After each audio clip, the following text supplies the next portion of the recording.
अध्याय 17 श्रद्धा के विभाग। अर्जुन ने कहा, हे कृष्ण, जो लोग शास्त्र के नियमों का पालन न करके अपनी कल्पना के अनुसार पूजा करते हैं, उनकी स्थिति कौन सी है? वे सतोगुणी हैं, रजोगुणी हैं या तमोगुणी? भगवान ने कहा, देहधारी जीव द्वारा अर्जित गुणों के अनुसार उसकी श्रद्धा 3 प्रकार की हो सकती है, सतोगुणी, रजोगुणी अथवा तमोगुणी। अब इसके विषय में मुझसे सुनो।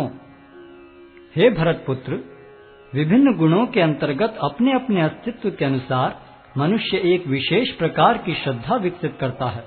अपने द्वारा अर्जित गुणों के अनुसार ही जीव को विशेष श्रद्धा से युक्त कहा जाता है। सतोगुणी व्यक्ति देवताओं को पूजते हैं, रजोगुणी यक्षों व राक्षसों की पूजा करते हैं और तमोगुणी व्यक्ति भूत प्रेतों को पूजते हैं।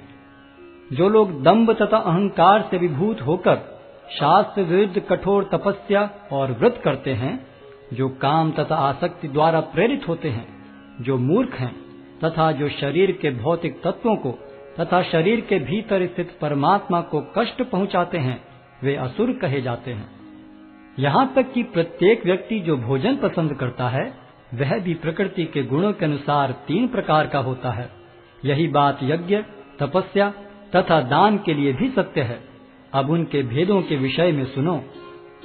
जो भोजन सात्विक व्यक्तियों को प्रिय होता है, वह आयु बढ़ाने वाला, जीवन को शुद्ध करने वाला तथा बल, स्वास्थ्य, सुख तथा तृप्ति प्रदान करने वाला होता है। अत्यधिक तिक्त, खट्टे, नमकीन, गरम, चटपटे, शुष्क तथा जलन उत्पन्न करने वाले भोजन रजोगुणी व्यक्तियों को प्रिय होते हैं।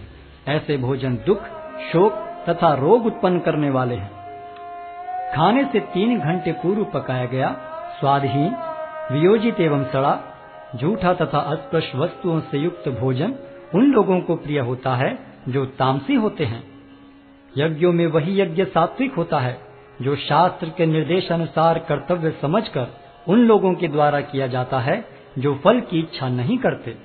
लेकिन हे भरतश्रेष्ठ, जो यज्ञ किसी भौतिक लाभ के लिए या गर्ववश किया जाता है, उसे तुम राजसी जानो। जो यज्ञ शास्त्र के निर्देशों की अवहेलना करके, प्रसाद वितरण किए बिना, वैदिक मंत्रों का उच्चारण किए बिना, पुरोहितों को दक्षिणा दिए बिना तथा श्रद्धा के बिना संपन्न किया जाता है, वह तामसी माना जाता है। परमेश्वर, ब्राह्मणों, गुरु, माता पिता जैसे गुरुजनों की पूजा करना तथा पवित्रता, सरलता, ब्रह्मचर्य और अहिंसा ही शारीरिक तपस्या है। सच्चे, भाने वाले, हितकर तथा अन्यों को शुद्ध न करने वाले वाक्य बोलना और वैदिक साहित्य का नियमित पारायण करना, यही वाणी की तपस्या है। तथा संतोष, सरलता, गंभीरता, आत्मसंयम एवं जीवन की शुद्धि, ये मन की तपस्याएं हैं। भौतिक लाभ की इच्छा न करने वाले तथा केवल परमेश्वर में प्रवृत्त मनुष्य द्वारा दिव्य श्रद्धा से संपन्न यह 3 प्रकार की तपस्या सात्विक तपस्या कहलाती है। जो तपस्या दंभ पूर्वक तथा सम्मान, सत्कार एवं पूजा कराने के लिए संपन्न की जाती है, वह राजसी कहलाती है। यह न तो स्थायी होती है, न शाश्वत। मूर्खतावश आत्मोत्पीड़न के लिए या अन्यों को विनष्ट करने या हानि पहुंचाने के लिए जो तपस्या की जाती है, वह तामसी कहलाती है। जो दान कर्तव्य समझकर किसी प्रत्युपकार की आशा के बिना समुचित काल तथा स्थान में और योग्य व्यक्ति को दिया जाता है, वह सात्विक माना जाता है।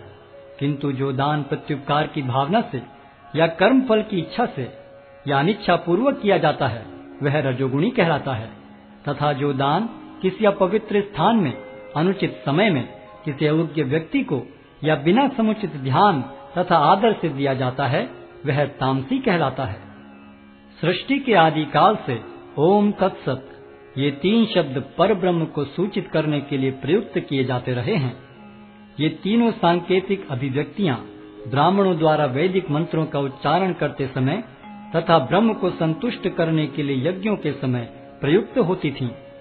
अतएव योगी जन ब्रह्म की प्राप्ति के लिए शास्त्रीय विधि के अनुसार यज्ञ, दान तथा तप की समस्त क्रियाओं का शुभारंभ सदैव ओम से करते हैं। मनुष्य को चाहिए कि कर्म फल की इच्छा किए बिना विविध प्रकार के यज्ञ, तप तथा दान को तत् शब्द कहकर संपन्न करे ऐसी दिव्य क्रियाओं का उद्देश्य भव बंधन से मुक्त होना है। परम सत्य भक्ति में यज्ञ का लक्ष्य है और उसे सत शब्द से अभिहित किया जाता है। हे प्रथापुत्र, ऐसे यज्ञ का संपन्न करता भी सत कहलाता है। जिस प्रकार यज्ञ, तप तथा दान के सारे कर्म भी जो परम पुरुष को प्रसन्न करने के लिए संपन्न किए जाते हैं, सत हैं। हे पार्थ, श्रद्धा के बिना यज्ञ, दान या तप के रूप में जो भी किया जाता है वह नश्वर है, वह असत कहलाता है और इस जन्म तथा अगले जन्म दोनों में ही व्यर्थ जाता है।